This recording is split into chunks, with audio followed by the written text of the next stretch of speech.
whooping amounts given to Ukraine by the IMF, EU, and Washington, etc., lead it into indebtedness. All of that solidarity is not free of charge, and it will be ordinary Ukrainians who will have to pay back. Пока капитал поступает в страну, как мы понимаем, заниматься его распределением будет американская финансовая компания to the country. It's our understanding that its distribution will give to the American company BlackRock, and Kiev signed an agreement to launch a Ukrainian development fund.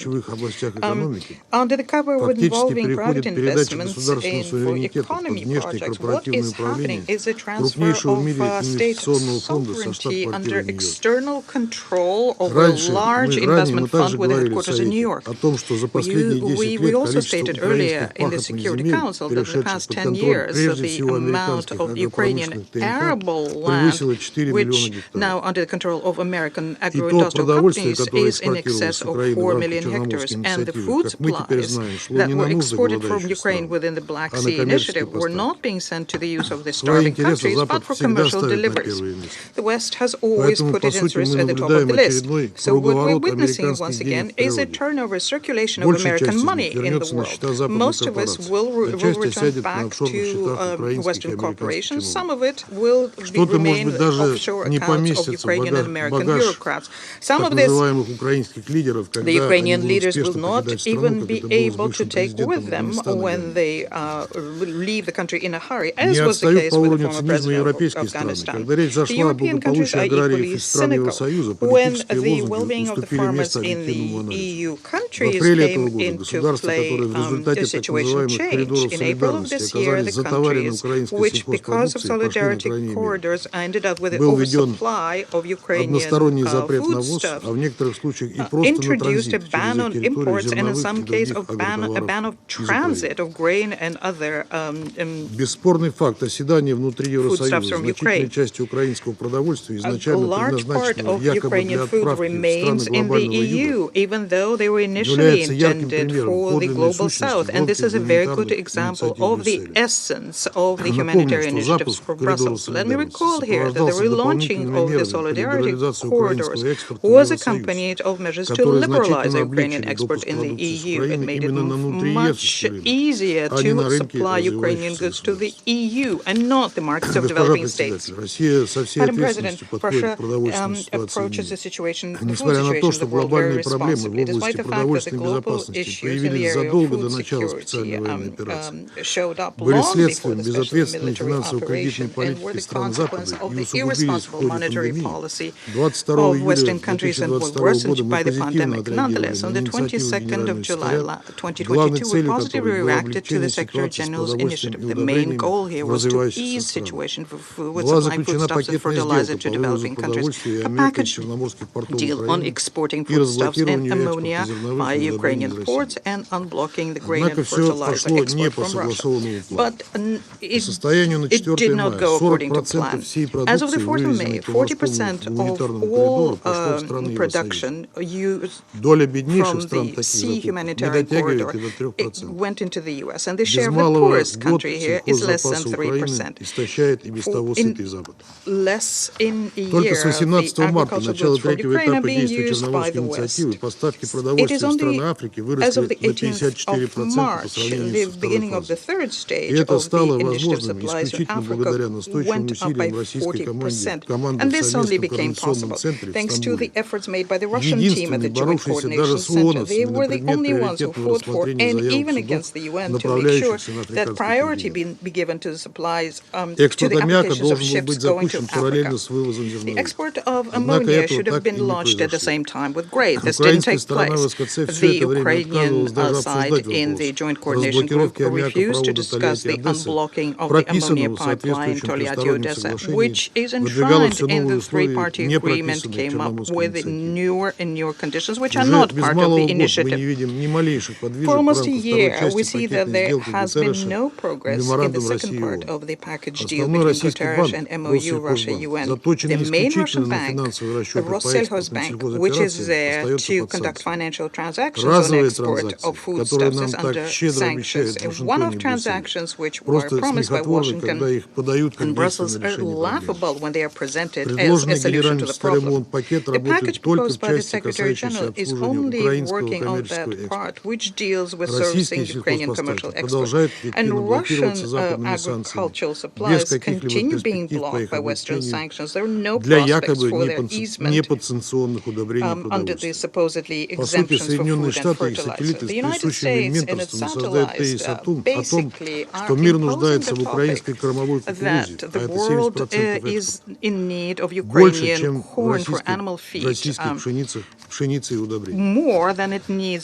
Как известно, на прошлой неделе в Стамбуле прошли четырехсторонние переговоры высокого уровня по рассмотрению дальнейших событий Черноморской инициативы. Контакты на этот счет продолжаются.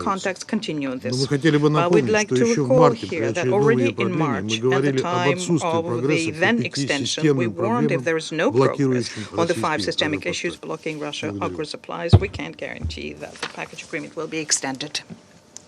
Je remercie le représentant de la Fédération de Russie et je passe maintenant la parole au représentant du Japon. Madam President, I thank Mr. Martin Griffiths for his insightful briefing.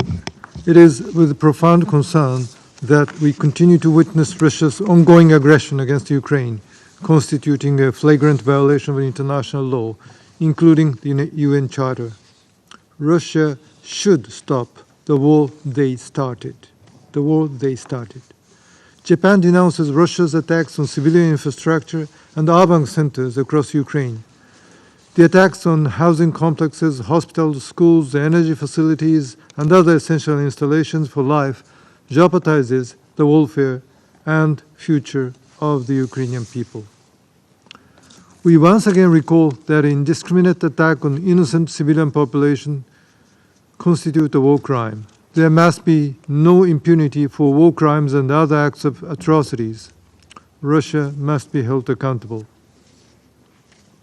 We further condemn all violations of international humanitarian law and human rights abuses, urging all parties to the conflict to uphold international humanitarian principles. To restore a just and lasting peace in Ukraine, Japan is committed to the rapid recovery and reconstruction of Ukraine. We will continue to steadily implement humanitarian, financial, and other assistance totaling $7.6 billion to support Ukraine in various fields, including electricity, mine actions, and agriculture. Madam President, challenges we face today are very complex, but Russia's aggression against Ukraine has exacerbated the global food security crisis and caused high inflation. To respond to this urgent issue, the Black Sea Grain Initiative has played a pivotal role in mitigating the repercussions on the world's food supply. The initiative has adeptly facilitated the export of over 30 million metric tons of grain from Ukraine ports, allocating over 56% of these food exports to developing countries. Consequently, the initiative has not only contributed to the reduction of global food prices, but also provided essential support to those severely affected by the war, particularly in developing countries. Japan commends the unwavering dedication of the Secretary General, Mr. Griffiths, and Ms. Greenspan to upholding the initiative's continuity and integrity. We also extend our appreciation to the government of Turkey for their diplomatic and operational assistance to the initiative. In line with the efforts to prevent further deterioration of food crisis, Japan actively contributes to providing emergency food assistance and enhancing the resilience of the international community, including vulnerable member states, and has so far committed over $250 million of assistance. It is truly regrettable that Russia opposed to a 120-day automatic extension of the initiative in March. It is also deeply concerning that since May the 1st, the JCC inspection rate has dropped significantly, indicating not only Russia's unwillingness to facilitate inspections and the movements of ships, but also the intention to suspend the initiative. The prospect of suspension is alarming, as it disregards the potential catastrophic consequences for global food supplies. To avert global hunger and tackle food insecurity, we must ensure the safe and smooth passage of vessels transporting grains, related foodstuffs, and fertilizers from designated Ukrainian ports by sustaining the initiative's operations. Japan calls on all relevant parties, particularly Russia, to act responsibly to ensure the continuation of the initiative. Madam President, the anguish endured by Ukraine and the subsequent strain on global food security must cease. Japan reaffirms its unwavering dedication to providing comprehensive support and standing in solidarity with the people of Ukraine. We pledge to continue our endeavors to secure global food supplies, thereby contributing to stabilizing global markets, preventing poverty, containing social instability, and maintenance of international peace and security. I thank you. Je remercie le représentant du Japon et je passe la parole au représentant du Gabon. Madame la Présidente, je remercie le secrétaire général adjoint Martin Griffith pour les informations qu'il vient de partager avec nous sur la situation humanitaire en Ukraine. Je salue la participation à cette session du représentant permanent d'Ukraine, de la délégation de l'Union européenne ainsi que des représentants de la Roumanie, de la Pologne, de la Lituanie et du Danemark. Madame la Présidente, au seuil du 15e mois de guerre en Ukraine, le bilan de ce conflit meurtrier en termes de pertes, de souffrances et de détresse humaine ne cesse de s'alourdir. Les civils et les infrastructures civiles continuent d'être les cibles des combats meurtriers et de nombreux déplacements de populations consécutifs aux bombardements qui rendent impossible le quotidien des populations innocentes. En dépit d'une solidarité internationale prompte et conséquente, l'aide humanitaire n'a pu parvenir à l'ensemble des personnes dans le besoin, dont les dernières évaluations d'OCHA situent le nombre à 17,6 millions de personnes en 2023, selon les statistiques de la semaine dernière. Nous saluons le travail des agences spécialisées des Nations Unies et toutes les organisations engagées sur le terrain qui doivent faire face à des besoins humanitaires spécifiques et dans des conditions souvent difficiles. Nous reconnaissons leurs efforts pour pourvoir au secours urgent consécutif au bombardement, mais aussi à l'assistance multiforme dont les populations ont quotidiennement besoin dans leur exode ou dans les lieux d'accueil. Nous appelons les parties à faciliter l'accès des convois humanitaires vers toutes les zones d'intervention et en particulier celles qui sont au plus près de la ligne de front, les plus touchées. Les personnes qui ne prennent pas part au combat, et en particulier les personnes vulnérables comme les enfants, les personnes malades ou les personnes âgées, doivent pouvoir accéder aux services essentiels tels que l'eau, l'électricité ou les médicaments. Nous réitérons notre appel constant aux belligérants à respecter leurs obligations en vertu du droit international humanitaire, à ne pas cibler les infrastructures essentielles et les populations civiles et à s'abstenir d'utiliser des armes dont les effets indiscriminés infligent des souffrances inutiles aux civils ou peuvent induire une menace durable pour ces derniers, notamment par leurs effets sur l'environnement. Nous soulignons en particulier la nécessité pour les belligérants de s'abstenir de recourir aux mines ou aux armes à sous-munitions ou autres armes téléguidées et à prendre le maximum de précautions en vue de minimiser leurs effets sur les civils et en particulier les femmes, les enfants et les personnes les plus vulnérables. Madame la Présidente, l'ampleur des défis sécuritaires qui se juxtaposent dans plusieurs foyers de tension met à rude épreuve l'élan de solidarité internationale et complexifie la mobilisation humanitaire. Le HCR alerte contre des pénuries de nourriture, d'eau et de médicaments dont les effets peuvent être catastrophiques s'ils ne sont pas très vite endigués. Quant aux besoins de financement du plan d'intervention rapide de la FAO pour l'année 2023 en Ukraine, il est évalué à 205 millions de dollars américains. Dans ce contexte économique mondial fortement impacté par la multiplicité des crises, par la résurgence d'autres conflits armés, par le durcissement de la crise humanitaire, notamment en lien avec l'insécurité alimentaire galopante, l'équation paraît avoir plus pour seule issue pertinente d'investir dans le dialogue afin de trouver une solution diplomatique et politique en vue de mettre fin à la guerre. Le prix à payer, aussi bien en vie humaine qu'en reconstruction matérielle, est trop lourd et chaque jour de guerre me fera augmenter la facture. Mon pays continue et demeure convaincu, mon pays demeure convaincu que la paix et la coexistence pacifique découleront de négociations de bonne foi entre l'ensemble des parties. L'accord sur les céréales et celui relatif à l'échange des prisonniers de guerre conforte notre conviction. Nous demeurons attentifs et prêts à encourager toute initiative de règlement de conflit par le canal diplomatique. Mon pays reste du côté de la recherche de solutions viables qui permettent de régler durablement le conflit et parvenir à la paix, et appelle les parties à s'investir dans des négociations de bonne foi en vue de mettre fin à la guerre meurtrière en Ukraine. Je vous remercie. So put it to the deadly war in Ukraine. I thank you. Thank you, says the President. And I give the floor to the representative of Ghana. Thank you.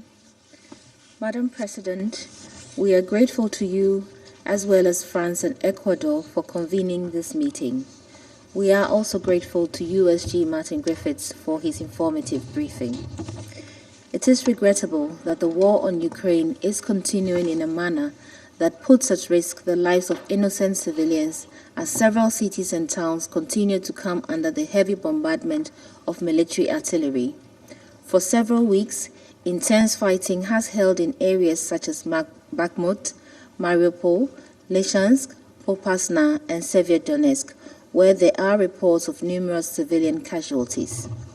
Only in the first week of this month, OHCHR recorded 221 civilian casualties with 58 persons killed and 163 injured, mostly by explosive weapons of wide area effects.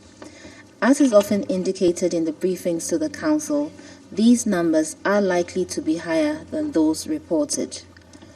While the casualties have reduced in comparison to previous months, we feel strongly that any civilian casualty is one too many for a war that ought not to have been fought at all. Moreover, both sides have suffered great costs as hundreds of thousands of their men are reported to have lost their lives or been injured at the front lines of the battle. While the turn of the war in coming days is uncertain, what remains unchanged are the obligations of the warring parties under international humanitarian law and human rights laws to ensure the protection of civilians from harm during times of war.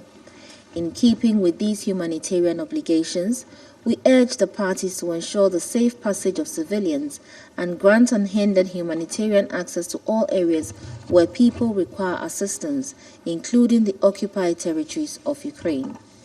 We caution against deliberate attacks on civilian populated areas, as well as the destruction of civilian infrastructure, especially energy and water installations, homes, medical centers, schools, and marketplaces, whose destruction heighten the vulnerabilities of civilians and worsen their difficult circumstances. We are grateful for the continuing commitment of the United Nations humanitarian agencies and other partners for their indispensable efforts in placating the impact of the war on innocent lives. We wish to emphasize the importance of making medical, reproductive, and psychological health services accessible to all, especially for the women and children. We thank the leadership of the United Nations and Turkey for their efforts in support of the Black Sea Grain Initiative and join the calls that its further renewal would be helpful in assuaging market commodity concerns. As indicated in today's briefing, the grain deal has been an important stabilizing factor in global food prices over the past year. In expressing our hope for an extension of the initiative, we reiterate our call on the parties and all stakeholders to renew their commitments to ensure its effective operation in all aspects. My delegation further urges relevant stakeholders to make progress in addressing any obstructions to the effective implementation of the MOU on promoting Russian food exports and fertilizers to world markets. Following the recent evacuation of settlements around the Zaporizhzhia nuclear power plant, an action that has heightened uncertainty among residents and also abroad, we share in the concerns raised about the staffing conditions at the plant and express our support for the ongoing consultations led by the IAEA to secure the protection of the power plant. We wish to reiterate the absolute necessity of nuclear safety and security in Ukraine, and further reiterate that there can be no winners in a nuclearized conflict.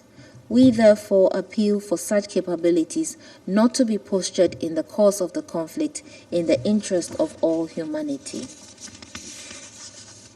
Madam President, we remain resolute in our view that the war on Ukraine cannot be won militarily, and that is why we continue to urge the international community to keep at the forefront of its efforts diplomatic interventions that can help to secure the immediate cessation of hostilities. We believe that it is already past time for the international community to have built on the international consensus for peace in Ukraine in working towards a credible pathway for a comprehensive political settlement in keeping with international law and the spirit of the Charter of the United Nations. We once again call on the Russian Federation to rethink its actions in line with our shared commitments for international peace and security, and to immediately and unconditionally withdraw its troops from the internationally recognized borders of Ukraine.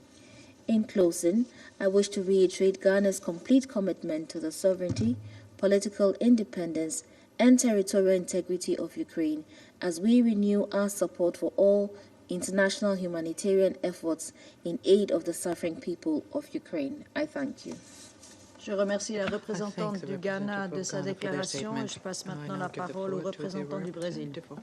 Thank you, Madam President. I thank the USG Martin Griffiths for his detailed briefing on the humanitarian situation in Ukraine and on the Black Sea Grain Initiative. We regret that the pursuit of military solution to the conflict continues to take an intolerable toll in human lives, like in the airstrikes early this month in Kyiv and other Ukrainian cities, and the increased fighting in Bakhmut just last week. We express our solidarity with the victims. We reiterate our call on all parties to respect and to respect humanitarian international law and the fundamental principles of distinction between combatants and civilians, of proportionality, precaution, necessity, and humanity. Parties must refrain from attacking critical civilian infrastructure. We also emphasize the need for unhindered humanitarian access to those in need, wherever they may be, and to ensure safe conditions for humanitarian personnel, including medical units and equipment. There must be no politicization of humanitarian message, nor selective application of international humanitarian law. Since the start of the conflict, Brazil has defended, alongside with other member states, the immediate cessation of hostilities without prejudging the results of future peace negotiations in order to avoid further violence. That remains our position. Efforts of other member states in this direction are encouraging. We take note of new appeals in favor of dialogue between the parties, which, in our view, is the only path towards sustainable peace. We see the renewal of the Black Sea Grain Initiative as a key step towards building trust between the parties. Brazil encourages the extension of the agreements for as long as necessary in order to limit uncertainties about the global supply of grains and fertilizers. Developing countries dramatically suffered the side effects of the conflict due to their structural vulnerabilities to fluctuations in prices of food and agricultural inputs. The success of the initiative is a collective responsibility. We encourage Russia and Ukraine to reach an understanding and urge other member states to avoid actions that go against the spirit of Istanbul agreements, including with regard to Russian exports of grains and fertilizers. Madam President, we are concerned with the deterioration of the political environment in the Council. We around this table have different perspectives on the conflict's origins and on the way forward, but our understanding of basic international humanitarian law, norms and principles must be shared nevertheless. Brazil cannot avoid but expressing frustration with the Council's inability to find a common ground and approving a resolution calling on all parties to respect international humanitarian law. We also find it regrettable that the conflict in Ukraine contaminates other issues on the international agenda, including in other multilateral fora, by blocking dialogue and making it difficult to find answers to other urgent challenges for which we are responsible. Equally regrettable are attempts mentioned in a meeting earlier this month by the representative of Gabon to force others to choose sides. Defending the UN Charter and international law is a duty of all members, and we support the territorial integrity of Ukraine. However, this principled position should not hamper the work of the Council as a whole towards a peaceful solution. That will require that parties in other member states to be willing to understand the demands and concerns of all sides. The sooner we engage in this collective effort, the better. Thank you. Le représentant du Brésil, je passe maintenant la parole au représentant des États-Unis. Representative of the United States. Thank you, Madam President. Thank you, Undersecretary General Griffiths, for your sobering remarks. First, let me underscore that every day Russia obstructs and threatens to suspend the Black Sea Grain Initiative, Russia raises global food prices around the world. This means higher prices for everyone, poor and middle-income countries, and the UN, which also procures food on the global market. We heard the UN say many times, as we heard from Undersecretary General Griffiths just now, that the initiative is critical to stabilizing global food prices and getting food to the world's hungry. Despite this, Russia has stopped discharging its commitments to the United Nations and Turkey. Russia has deliberately slowed the pace of vessel inspections and severely reduced the amount of grain leaving Ukraine's ports to help meet the needs of the world's most vulnerable. In recent weeks, on more than one occasion, the Russian Federation's delegation at the Joint Coordination Center in Istanbul has refused to allow any inspection of ships. Now Russia is threatening to end its cooperation on May 18. And while Russia keeps Ukrainian grain supplies from feeding the hungry, Russia is successfully exporting its own bumper crop of grain. The Russian government regularly cites the need to implement its MOU with the UN on the export of Russian food and fertilizers. In that very MOU, Russia committed to, quote, facilitate the unimpeded export of food, sunflower oil, and fertilizers, unquote, from Ukraine's Black Sea ports. Russia must implement its own commitments. Russia must stop holding global food security hostage to its cynical power plays and profit-taking. While we are all paying the increased price for Russia's actions, no one is paying more dearly than Ukraine. After 15 months and countless briefings, unfortunately, we are no closer to ending the humanitarian suffering caused by Russia's unprovoked war against Ukraine. Instead, the death toll rises from Russia's missile and drone strikes on Ukraine's civilian population centers. From May 1 through 4, Russia launched more than 145 airstrikes across Ukraine. That translates into an average of more than one missile, drone, or bomb every hour, 24 hours a day, 3 days straight. In just those 3 days alone, Russia's attacks have killed and injured more than 100 civilians, including at least 5 children. Humanitarian organizations have reported worsening conditions in the frontline areas, and necessities such as electricity, food, and fuel are in short supply. President Putin's escalating attacks on Ukraine's critical infrastructure threaten us all. Russia's obstruction of the Black Sea Grain Initiative impacts the world's hungry. Russia has no interest in mitigating the spillover effects of its war against Ukraine, just as Russia has shown no genuine interest in negotiation or meaningful diplomacy. We call on Putin to stop holding the world's hungry hostage and extend and fully implement the Black Sea Grain Initiative. We again call on Russia to end its attacks on the people of Ukraine and withdraw its forces from Ukraine's territory completely. Russia alone has the power to end the war it senselessly started. Thank you, Madam President. Je remercie le représentant des États-Unis et je passe la parole à la représentante de Malte. Thank you, President, and I thank USG Griffiths for his sobering briefing and for the work that he and his team are carrying out on the ground. The humanitarian situation in Ukraine has continued to deteriorate since the last time discussed by this Council. Over the past 15 months, the number of people in need of emergency humanitarian aid and protection has increased from approximately 3 million to nearly 18 million. We state with all the clarity we can muster that this is only the result of Russia's unprovoked aggression against Ukraine. Malta strongly condemns Russia's continued escalation of its illegal war of aggression against Ukraine.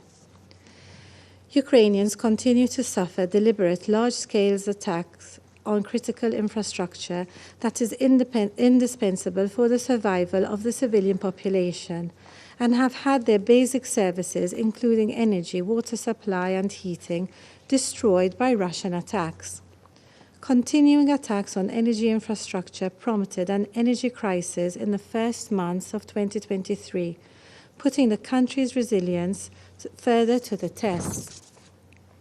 Russia has perpetrated indiscriminate killings of civilians, torture and other forms of cruel, inhumane and degrading treatment, sexual and gender-based violence, and abductions and forcible deportations of children.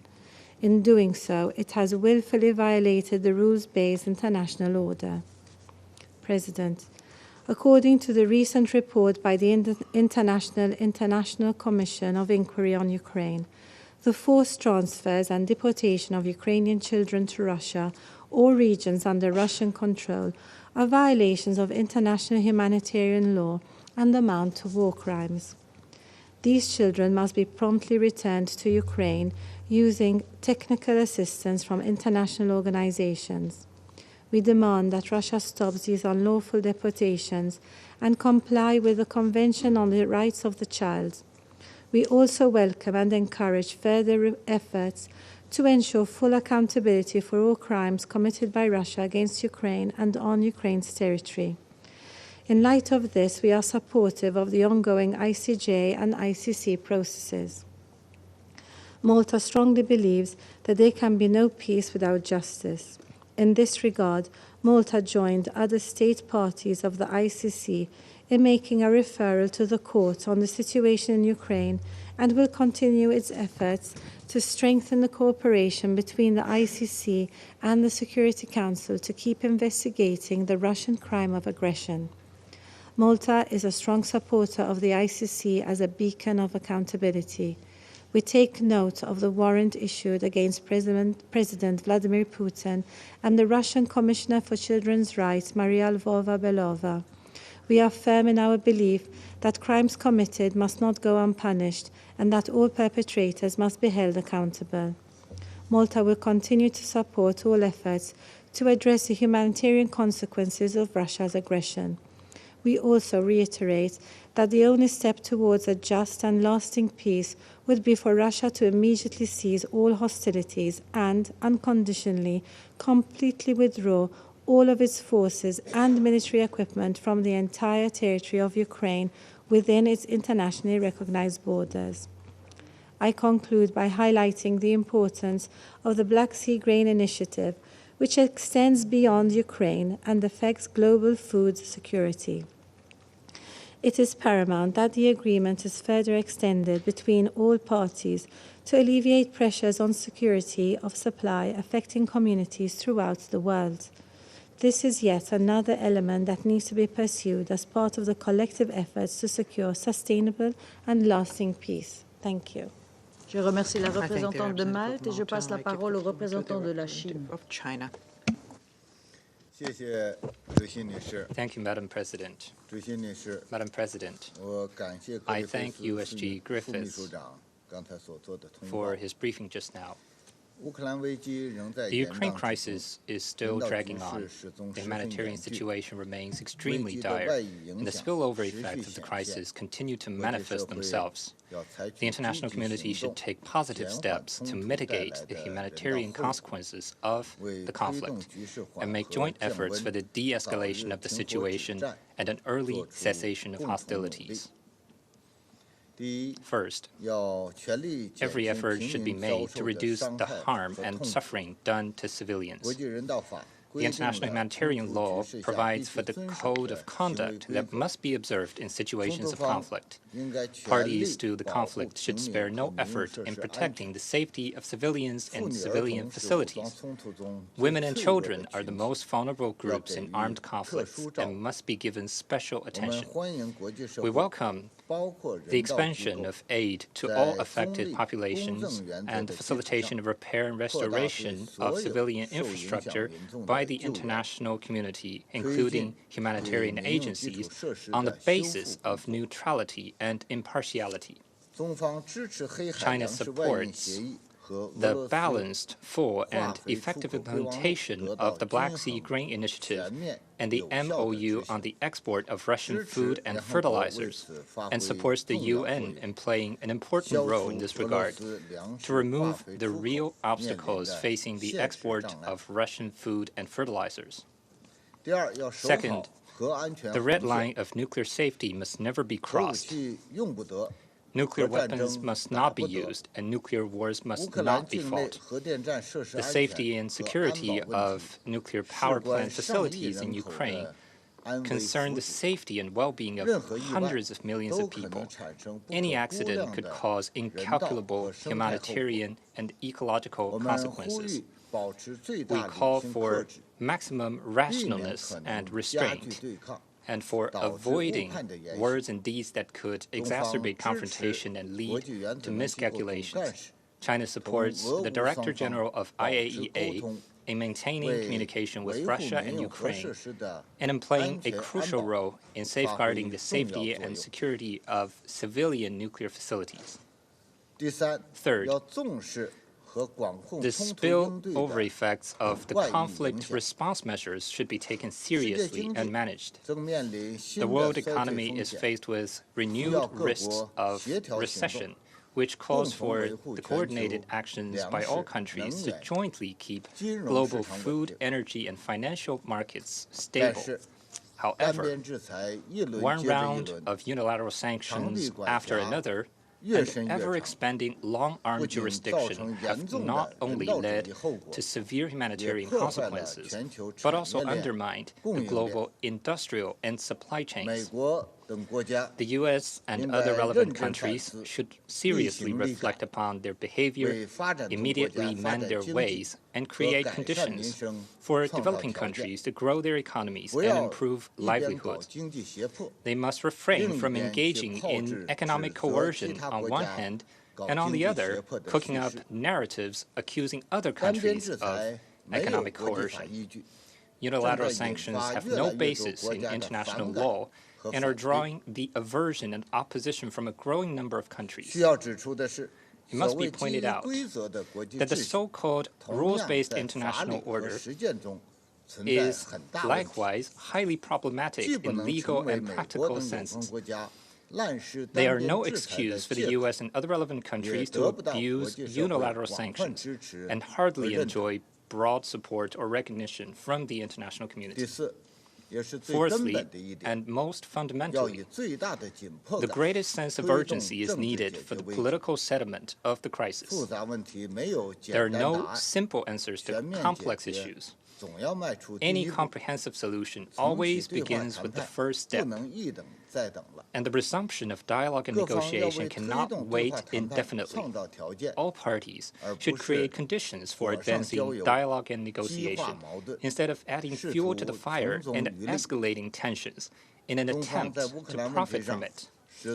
On the Ukraine issue, China has always been on the side of peace, and everything we do is for the promotion of talks for peace. Ambassador Li Hui, Special Representative of the Chinese government on Eurasian affairs, has left today for visits to Ukraine, Poland, France, Germany, and Russia to engage with all parties on the political settlement of the Ukraine crisis. We stand ready to work with the international community in the continued and tireless efforts towards the political settlement of the Ukraine crisis. Thank you, Madam President. Je remercie le représentant de la Chine de sa déclaration et j'invite la représentante du Royaume-Uni à prendre la parole. Thank you, President, and I join others in thanking Under-Secretary General Griffiths for his briefing and work on the ground. And your briefing today, Under-Secretary General, reminds us of the enormous cost of Russia's war of aggression. Russia has continued to conduct massive missile and UAV strikes against inhabited areas across Ukraine, killing innocent civilians. The UK is appalled by reports of recent Russian attacks on the Ukrainian Red Cross warehouses in Odessa and on a mobile hospital in Mykolaiv. There is no excuse for attacking the most vulnerable or the brave humanitarian workers who are supporting them. So we call on Russia to abide by international humanitarian law, in particular to observe the distinction between combatants and civilians. Ukrainian civilians, indeed all civilians, should be protected by all combatants. Similarly, aid organisations and aid workers, whose mission is to help innocent civilians in humanitarian need, are not a target. In Russian-occupied areas of Ukraine, an estimated 4 million people are living in dire, forlorn conditions. Despite regular attempts by the UN to gain access to deliver humanitarian support, Russia has never provided the necessary security guarantees for access. We continue to call for unimpeded and sustained humanitarian access to the people of Ukraine. We call on Russia to stop denying access and cease its attacks on critical infrastructure and residential areas. President, as we've heard from others, the BSGI is critically important. Over 30 million tons of grain and other foodstuffs have been exported under the initiative since the 1st of August. The deal has been critical to lowering global food prices and getting urgently needed grain to countries that need it most.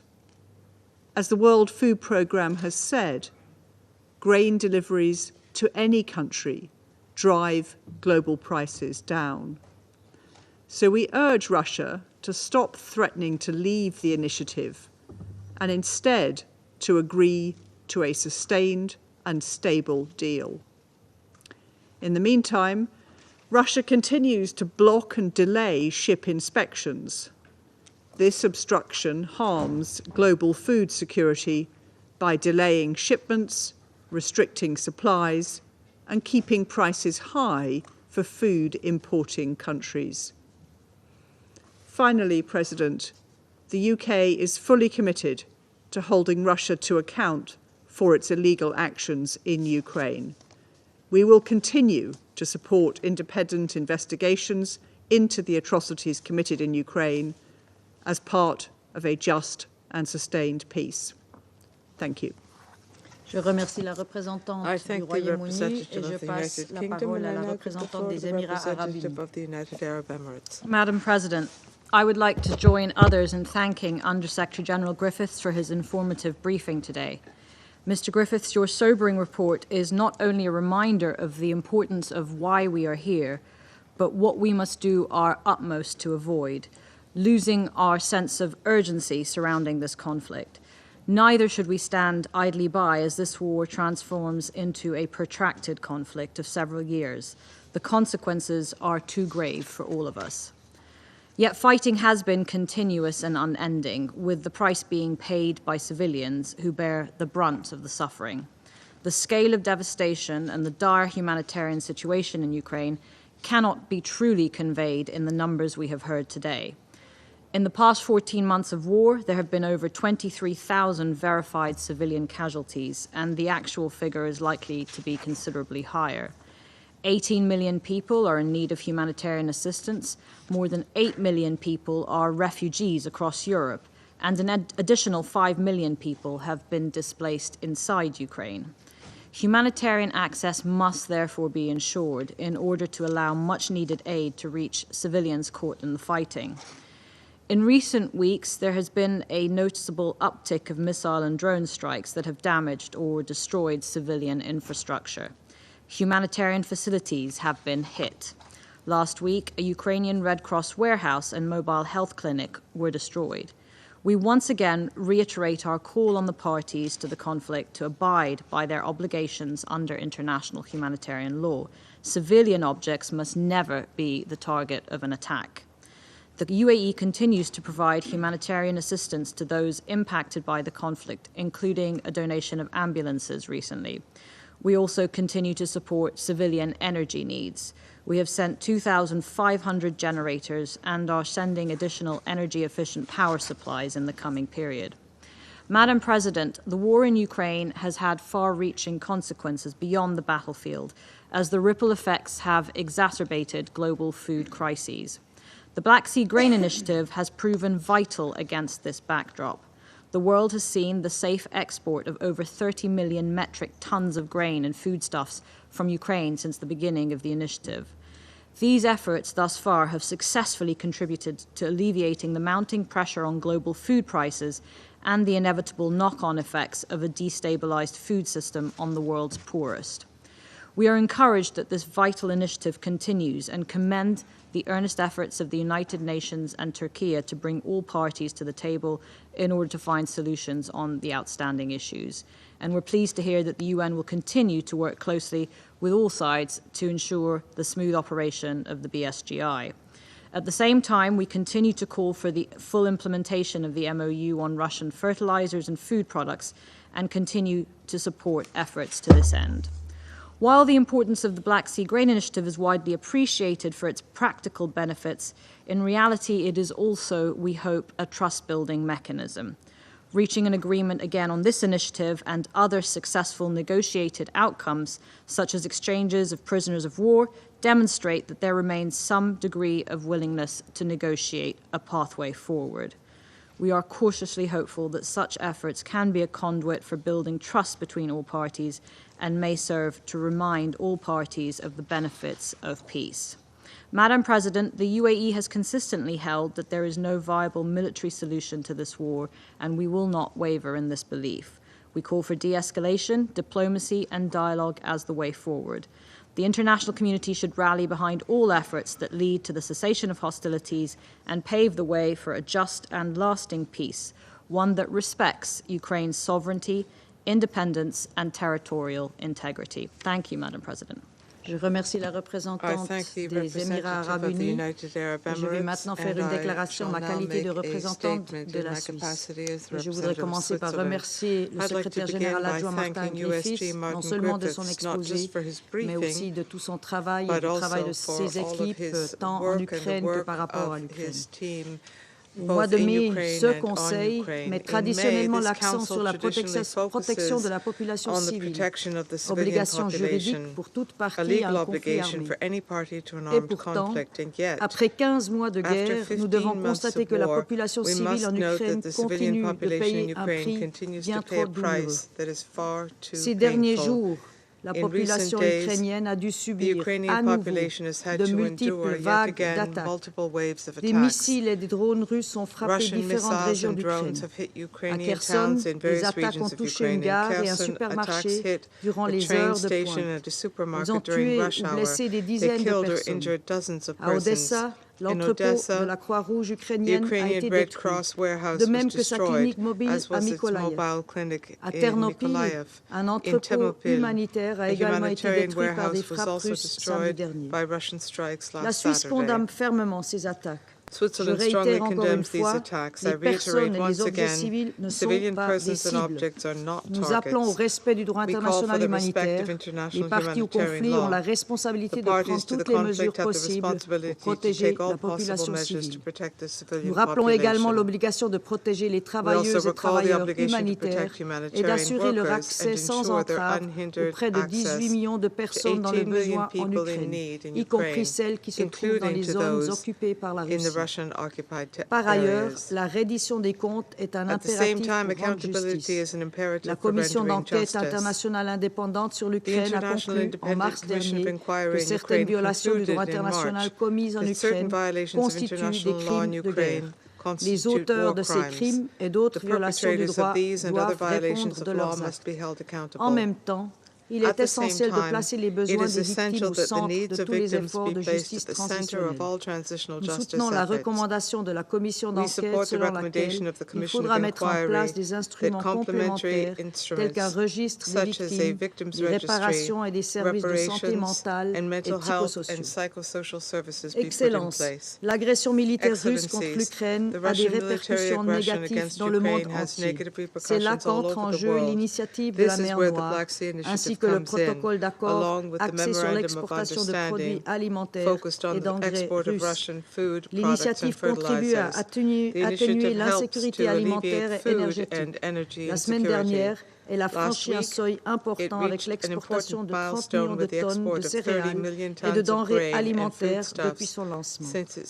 Parmi celles-ci, plus d'un demi-million de tonnes de céréales ont été expédiées par le Programme alimentaire mondial à l'appui de ses opérations humanitaires en Afghanistan, en Éthiopie, au Kenya, en Somalie et au Yémen. Au vu de sa valeur ajoutée, l'initiative de la mer Noire doit se poursuivre. Nous encourageons toutes les parties à redoubler d'efforts afin de trouver une solution durable.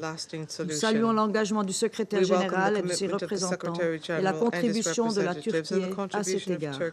La Suisse se tient prête à apporter son soutien, notamment dans son rôle d'État hôte. Excellence, après 15 mois de guerre, des milliers de civils souffrent des effets directs dévastateurs de ces hostilités, ainsi que des effets indirects sur les infrastructures indispensables pour subvenir à leurs besoins fondamentaux. Nous réitérons notre appel urgent à la Russie à entamer immédiatement une désescalade, à cesser toutes les opérations de combat et à retirer sans délai ses troupes de l'ensemble du territoire ukrainien. J'espère que ce mois de mai, marqué par l'esprit des conventions de Genève, nous amènera à réaffirmer ce qui devrait toutes et tous nous unir, l'impératif humanitaire de protéger la population civile. Cela vaut en Ukraine comme partout dans le monde. Je vous remercie. Je reprends maintenant mes fonctions de présidente et je donne la parole au représentant de l'Ukraine. Well, thank you, Madam President. Distinguished members of the Security Council, Under Secretary General Griffiths. I also recognize the representative of Putin's regime in the permanent seat of the Soviet Union.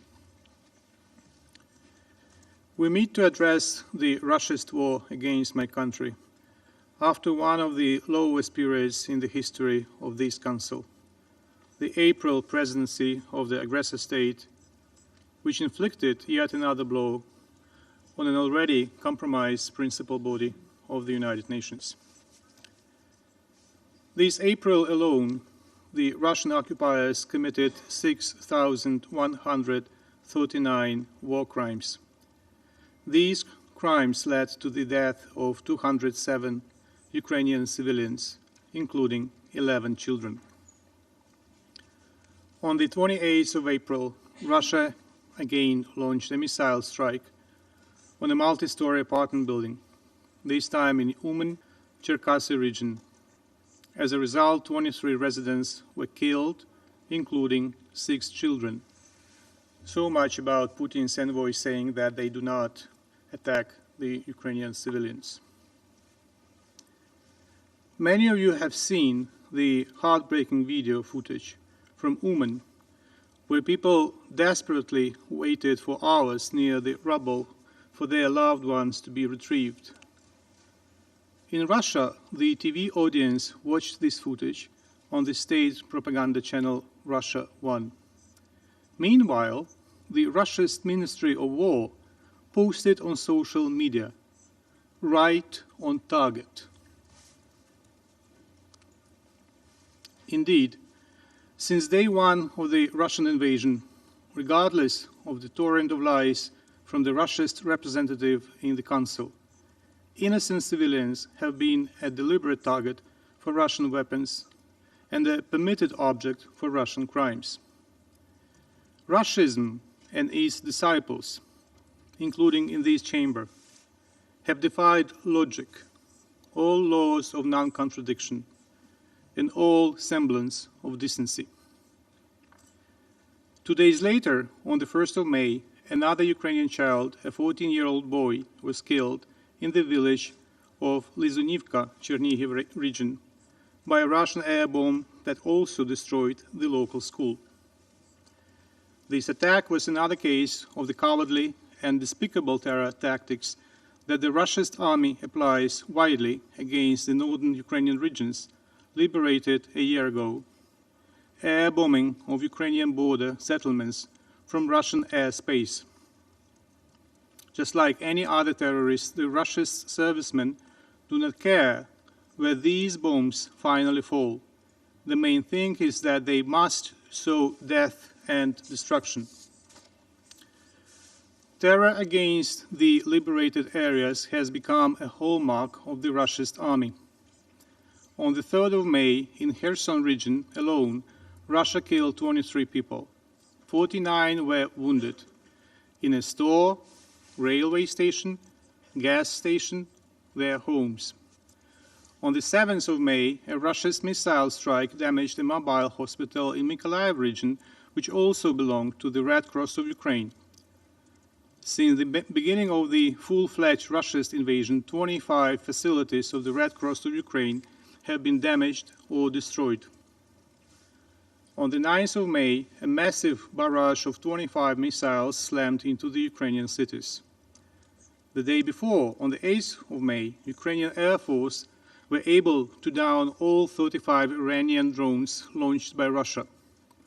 Also, on the 8th of May, Russian missiles completely destroyed a warehouse of the Red Cross of Ukraine in Odessa,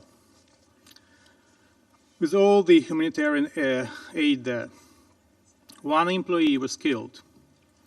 As a result of the attack, Odessa branch of the Red Cross of Ukraine was compelled to suspend the provision of humanitarian aid and the implementation of a number of humanitarian projects.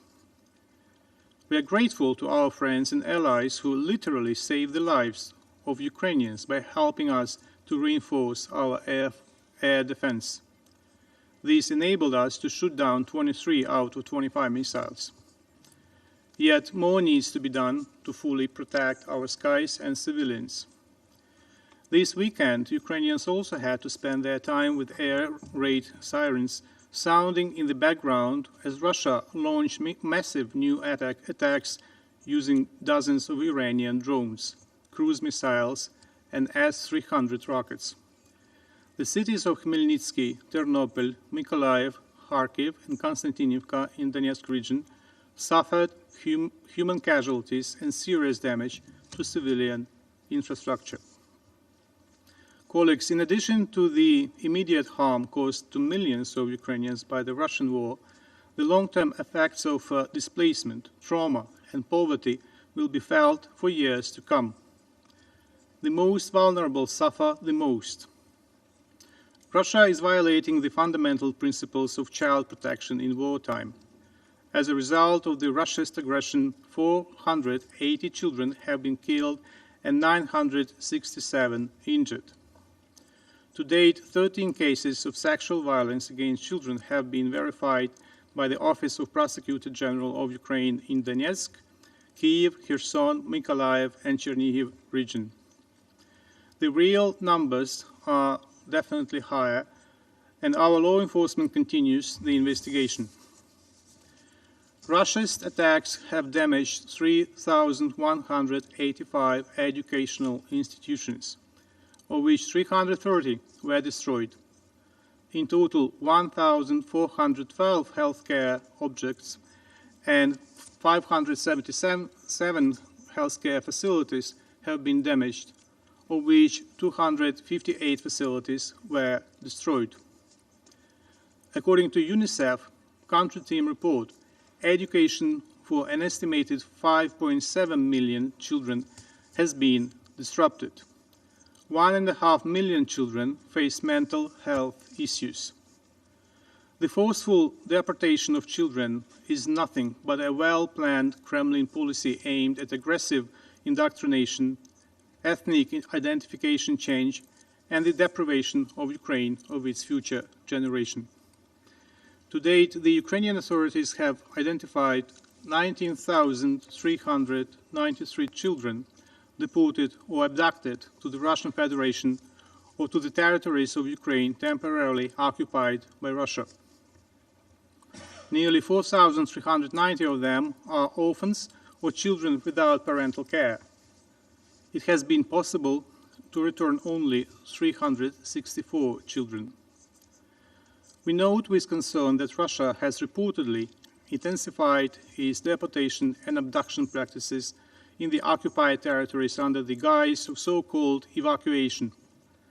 Like many of you in this Council, we reiterate that it is only the Russia's troops that must be evacuated from the territory of Ukraine. As soon as this happens, the atrocities of war will be over. We welcome the well-founded conclusions of the reports by the Commission on Inquiry on Ukraine, established by the Human Rights Council, and by the OSCE Moscow mechanism that have reconfirmed the enormous scale of violations and crimes committed by the Russian occupiers, in particular against children.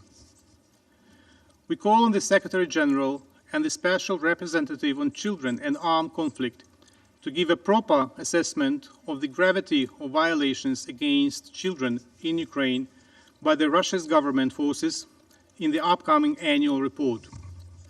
We believe that this report should contribute to ensuring accountability for perpetrators and justice for Ukrainian children, victims of the Russia's aggression.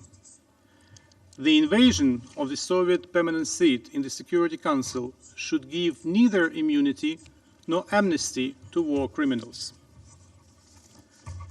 Madam President, we have already brought to the Council's attention the critical situation with mine contamination of Ukrainian lands. According to preliminary estimates, 170,000–180,000 square kilometers of Ukrainian territory are contaminated with mines and other explosive ordnance. Our primary task today is to accelerate the demining process as much as possible, increase the number of demining teams, and equip them with special equipment. Unfortunately, those people who risk their lives to clear Ukrainian territory from mines and restore safety for people are also a target for the Russia's troops. Most recently, on the 7th of May in Kherson region, 9 members of a demining team were killed by Russian shells while on duty. The mine contamination in Ukraine is an issue for global food security, as more than 4,700 square kilometers of contaminated areas are agricultural lands. In such extraordinary circumstances, Ukraine continues to act as a reliable contributor to global food security by implementing its agreement with the United Nations under the Black Sea Grain Initiative and advocating for expanding its geographical scope by including new Ukrainian ports. As of the beginning of May, Ukraine exported 29.8 million tons of grain and foodstuffs. This number includes 600,000 tons of grain shipped by vessels chartered by the World Food Programme in support of its humanitarian operations in Afghanistan, Ethiopia, Kenya, Somalia, and Yemen. This volume could have been significantly higher if Russia did not resort to impeding practices. We are concerned that since the 1st of May, the inspection rate has dropped to an average of 2.9 inspections per day, compared to 6.6 in the period of August 2022–April 2023. As a result, in April, we were able to export through the grain corridor less than 3 million tons, which is only a half of our agricultural export capacities. Together with the United Nations and Turkey, Ukraine strives for the extension of the initiative without any delay and disruption to shipments. According to experts, if it is blocked by Russia, the global food prices could increase substantially again. This grim perspective should be taken seriously. It is disgusting that Russia still pretends to be on the losing side of the deal. I will not even remind the Council of the immorality of such complaints from the aggressor state, which has been and remains the only threat to food shipments in the Black Sea. Let us just turn to the data that clearly shows the benefits for Russia from the deal. The data indicates that Russian wheat export in January-February 2023 nearly doubled from the same period a year earlier. We therefore consider these speculations to be an attempt to whitewash Russian deliberate practices to weaponize food supplies, and we urge the international community to give a resolute response. Let me remind per some statements here. Black Sea Grain Initiative is not due to expire this week. It is, however, the Russian blackmail deadline that expires this week. Madam President, a week ago, we paid tribute to the victims and heroes of the Second World War, marking the end of this war in Europe. The atrocities of this war prompted our predecessors to commit themselves to save succeeding generations from the scourge of war. Now in Ukraine, Russia reminds us that our commemoration slogan, "Never Again," is still a goal to be achieved. The lessons of the Second World War teach us that just and lasting peace can only be possible if evil is defeated and is not able to continue its aggression. Any attempt to appease the aggressor at the expense of its victims will only protract and broaden the scope of the tragedy. As my president said on the 8th of May, when Ukraine, along with the entire world, commemorated the victory over Nazism, we in Ukraine give meaning to these words, "Never again," not only to remember, but also to protect, not only to value life, but also to do the utmost to ensure that everyone who threatens life, everyone who brings aggression, everyone who resorts to terror against other nations, every such evil loses. Ukraine has committed to stop this modern evil of Russism. We are guided by the supreme principle of morality that is a categorical imperative, since it is not conditional upon one's preferences. I thank you. Je remercie le représentant de l'Ukraine de sa déclaration et je donne maintenant la parole à son Excellence Monsieur Lotskog, chef de la délégation de l'Union européenne auprès de l'Organisation des Nations Unies.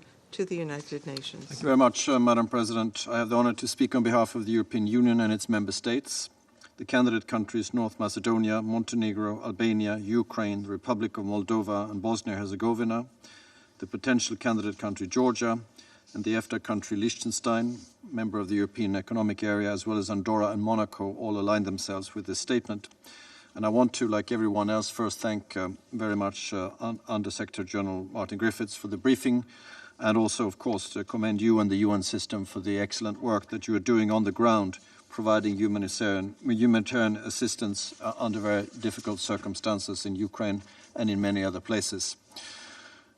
The horrors that you, Mr. Griffiths, and others have described from inside Ukraine, resulting from Russia's unprovoked and unjustified military aggression, are unimaginable. For 15 months now, the Russian leadership has struggled without success to find any justification whatsoever for its illegal war of aggression. Russia must stop its war and immediately, completely, and unconditionally withdraw all of its forces and proxies from the entire territory of Ukraine within its internationally recognized borders. Madam President, I will emphasize 3 points in my intervention. First, the importance of upholding international law and international humanitarian law. Second, the need for accountability. And third, efforts to address the global consequences of Russia's war of aggression. First, international law and international humanitarian law must be respected. Therefore, Russia must immediately stop its indiscriminate and decimating shelling of civilians and civilian areas. Under international humanitarian law, deliberate attacks on civilians or attacks that do not distinguish between military targets and civilians are prohibited under all circumstances. We strongly condemn cases related to sexual and gender-based violence. We are particularly horrified by the impact of Russia's aggressions on children. Children have been killed and maimed. Schools and hospitals have been attacked in blatant violation of international law. Russia's practice of forcibly transferring and deporting Ukrainian children is a violation of international humanitarian law.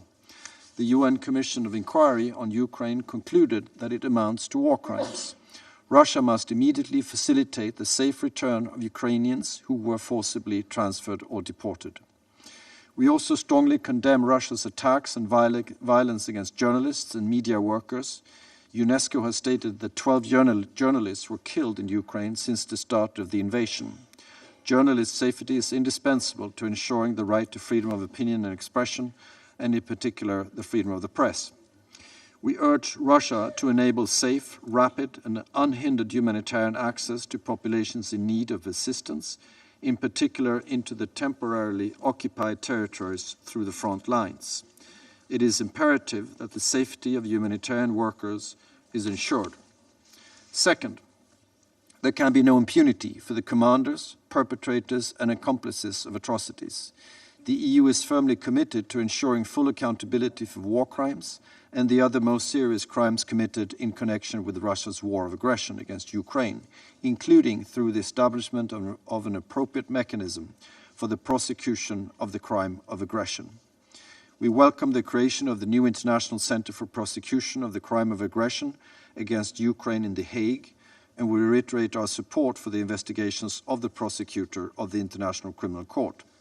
We're also fully supportive of the establishment of an international mechanism to register the damages Russia has inflicted, as recommended by the UN General Assembly in its resolutions of November 2022. Third, Madam President, Russia's aggression and its weaponization of food have undermined global food security, driving up food and fertilizer prices worldwide.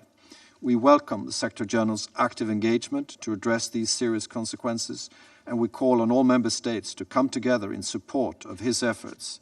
They benefit us all, including Russia. The Black Sea Grain Initiative, in particular, has been instrumental in bringing down global food prices.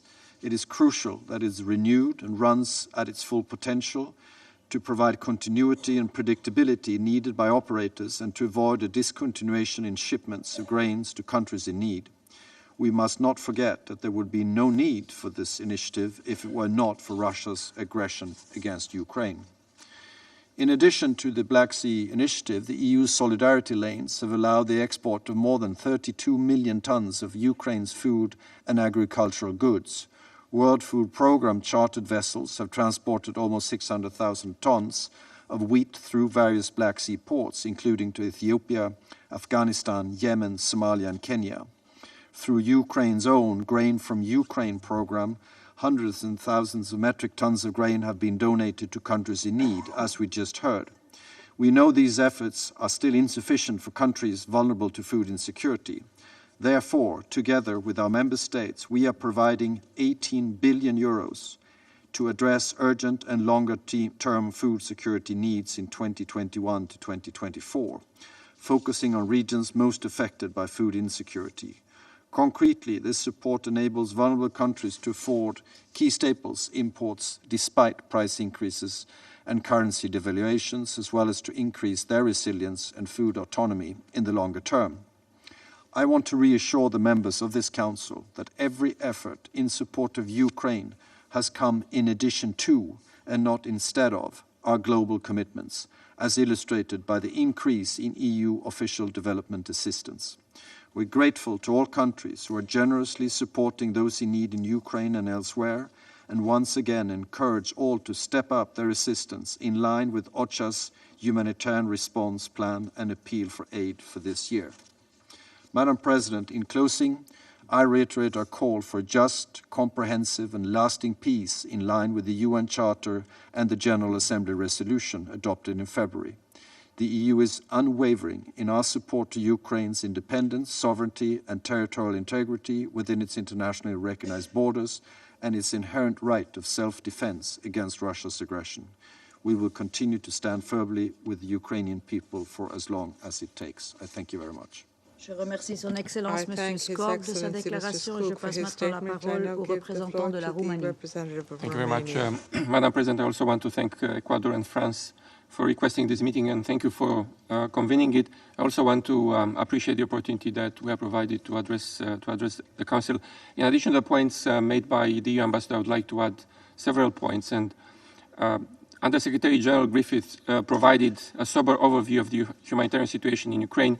I want to take the opportunity to thank, indeed, to pay tribute to the efforts of the Under Secretary General and his team to address the multiple challenges provided by this aggression. Sadly, the civilians are still the ones that pay the price of the illegal aggression of Russia and Ukraine. This is day number 446 since the aggression.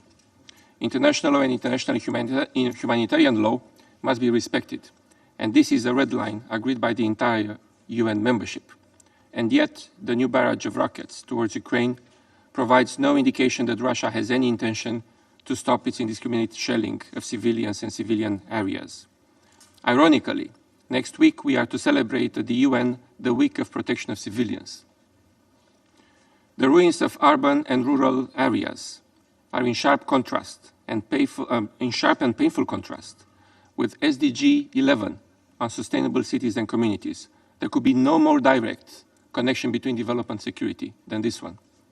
Later this year, we are expected to take stock of the Agenda 2030 at the SDG summit in September.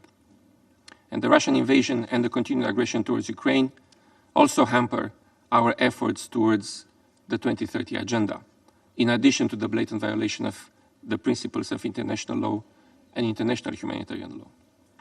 Madam President, since the beginning of the year, the international community has sent strong messages regarding the predictability of accessing food around the globe via the Black Sea Grain Initiative. We welcome the continued efforts undertaken by the Secretary General, by Under-Secretary General Griffith and Under-Secretary Greenspan, and those of Turkey in keeping BSGI alive. We need this initiative to move forward. We need predictability. We need responsibility. We are too far in implementing BSGI to go back and risk an aggravated global food crisis. There is no time for second thoughts. As we heard it today, there should be no plan B to BSGI. On its part, Romania will continue to rise to the expectations and facilitate the exports of grains from Ukraine to reach those in need via the EU solidarity lanes. And so far, over 16 million tons of grains crossed the Romanian territory, mainly through Romanian Black Sea ports, in addition to the amounts already used through the BSGI. Madam President, in line with the resolution adopted by the General Assembly on the 23rd of February this year, Romania will continue to call for a comprehensive, just, and lasting peace in Ukraine. Likewise, we should also be mindful of the danger of impunity of those responsible of crimes committed in connection with Russia's war of aggression against Ukraine. Alongside the Russians that undertake abuses and violation of human rights and international humanitarian law provisions, the March report of the Independent International Commission of Inquiry on Ukraine recommends to the Russian Federation to limit the use of private military and security companies as they are, quote, generally less accountable than regular forces, unquote.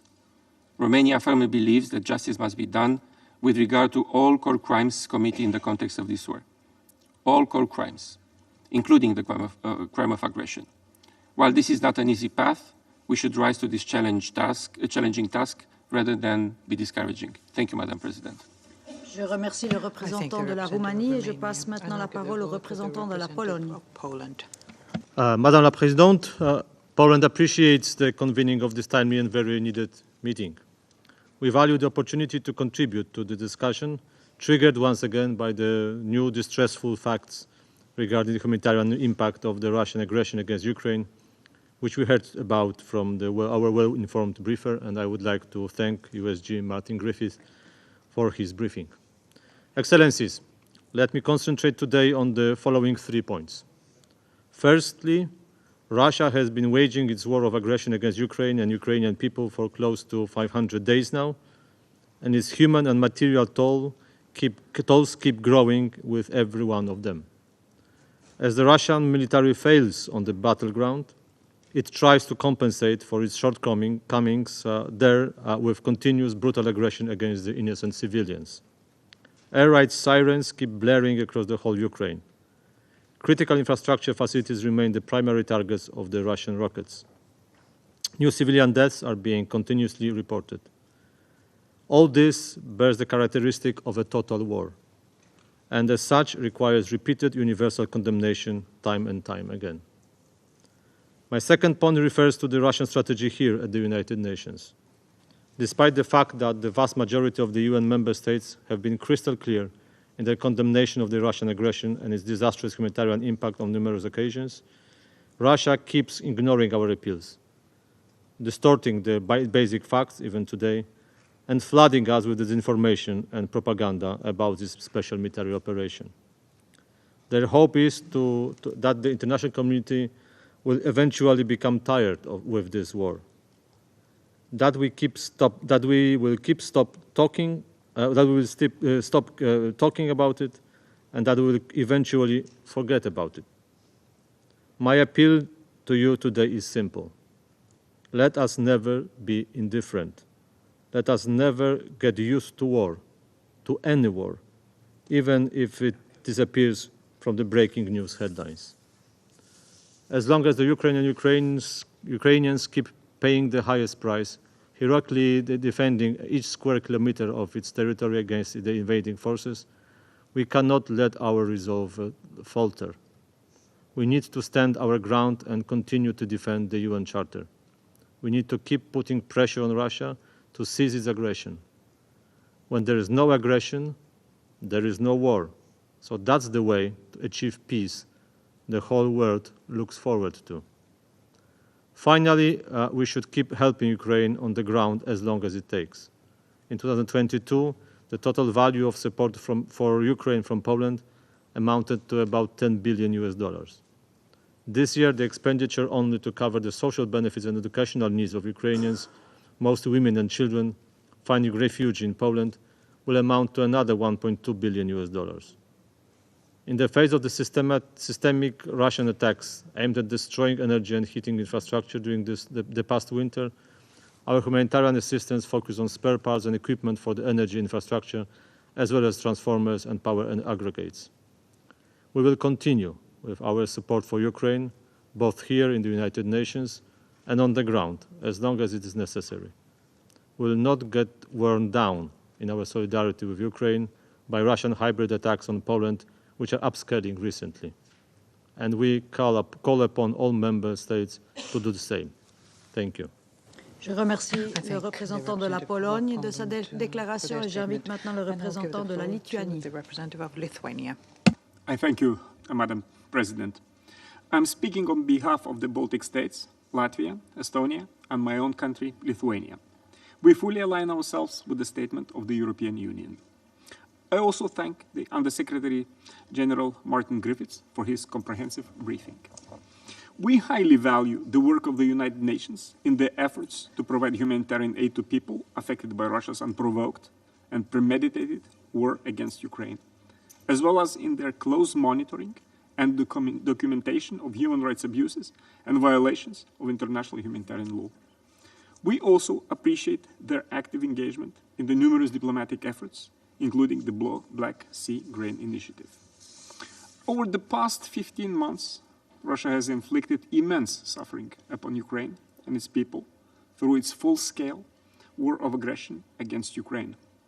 The humanitarian consequences of Russia's attacks on the civilian population have been devastating. Each additional day of aggression prolongs the toll of the human suffering.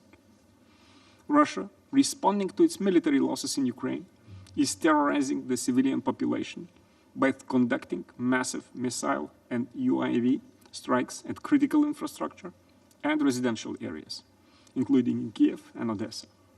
These horrific attacks, which result in significant casualties and destruction, are designed to erode the will of ordinary Ukrainians to resist. However, launching attacks with the sole purpose of terrorizing civilians is a war crime. Madam President, the UN and the OSCE have published extensive reports indicating atrocities committed by Russia and its armed forces against civilians in Ukraine. These acts have been classified as war crimes, crimes against humanity, and gross violations of the Geneva Conventions.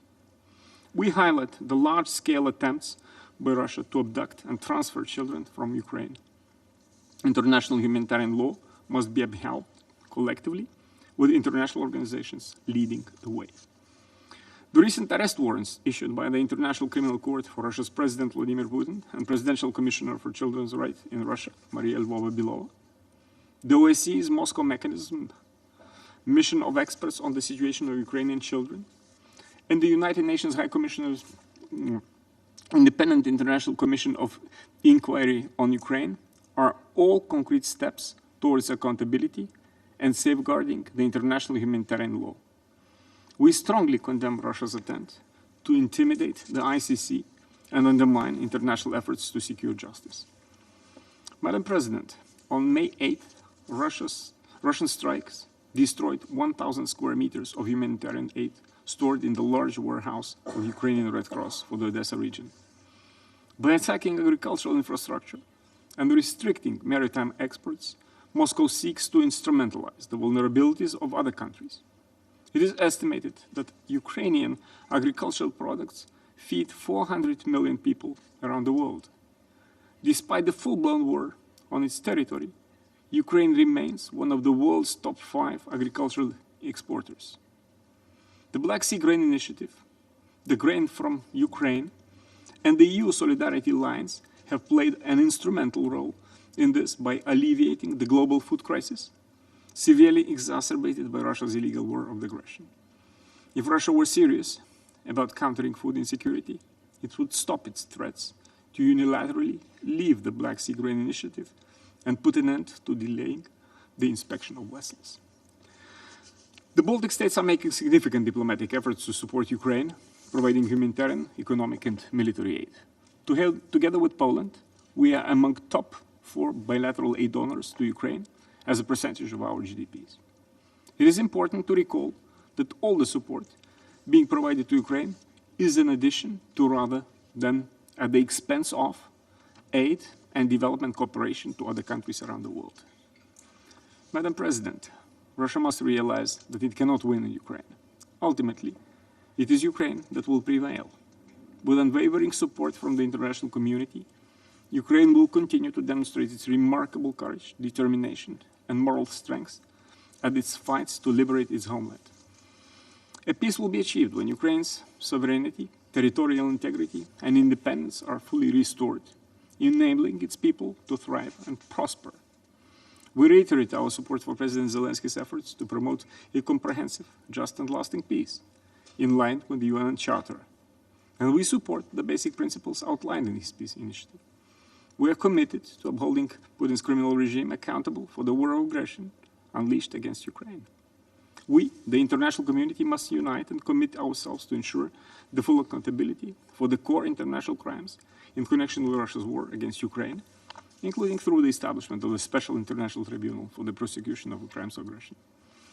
The full version of the statement will be provided to the members of the Security Council in written. I thank you, Madam President. Je remercie le représentant de la Lituanie et je passe la parole au représentant du Danemark.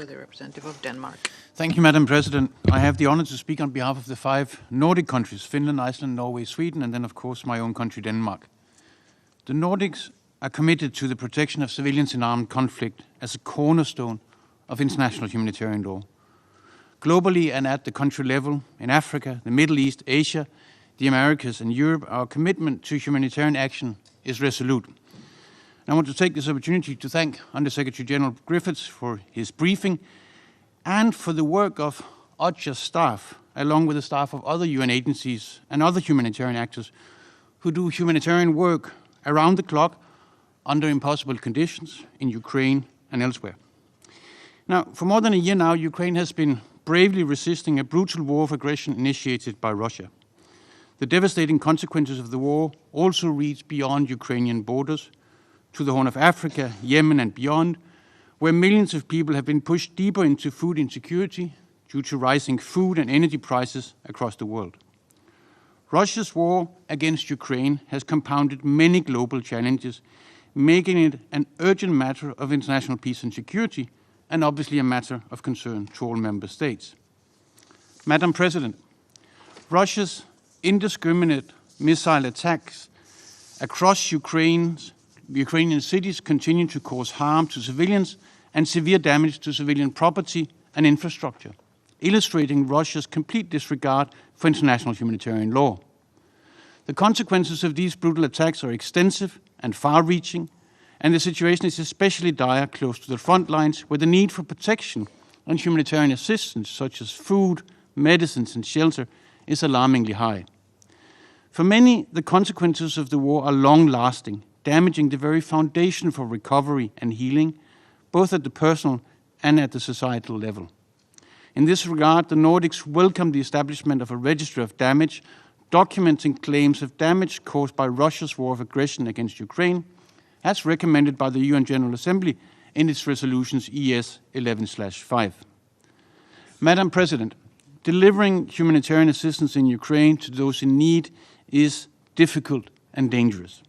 The situation is a horrific reminder of the need to ensure protection for all civilians. Under international humanitarian law, civilians and civilian objects must be protected, and humanitarian access must have full, safe, and unhindered access. And we condemn in the strongest terms attacks on humanitarian operations, such as the attacks on a Ukrainian Red Cross warehouse in Odessa and on medical facilities in Mykolaiv on 8th of May. And we call on Russia to allow full, safe, and unhindered access for humanitarian actors. Madam President, further to the tragic consequences for people in Ukraine, Russia's illegal invasion has had catastrophic global effects. The worsening food crisis and the volatility of global food and energy prices have impacted countries around the world. The World Food Programme estimates that an astounding 345 million people will experience acute food insecurity this year. This is the equivalent of more than the entire population of the United States of America. The world's poorest and those in the most vulnerable situations tend to be the ones most affected by such crises. As a result, the need for humanitarian assistance globally has increased, and at the same time, food assistance and humanitarian operations have become more expensive, exacerbating the gap between humanitarian needs and available funding. Madam President, until Russia ends its illegal war of aggression against Ukraine, the continuation of the Black Sea Grain Initiative remains imperative to avoid a worsening of the global food crisis. Up until earlier this month, the initiative had ensured the export of as much as 30 million tons of grains and foodstuff, thereby helping to stabilize global food prices and allowing access to food for people at risk of famine. We welcome the active engagement by the Secretary General and Turkey and urge Russia to ensure a long-term rollover of the Black Sea Grain Initiative in line with the Istanbul Agreement and to immediately suspend its military operations. The extension and full implementation of this initiative is critical in order to avoid a further deterioration of the global food crisis. Madam President, let me conclude by saying the Nordics will continue to stand with Ukraine and its people, and we commend Ukraine's initiative for a just peace and support the various initiatives that are seeking accountability for international crimes committed in connection with Russia's aggression against Ukraine. I thank you. Je remercie le représentant du Danemark de sa déclaration. Il n'y a plus d'oratrices ou d'orateurs inscrits sur la liste. La séance est donc levée.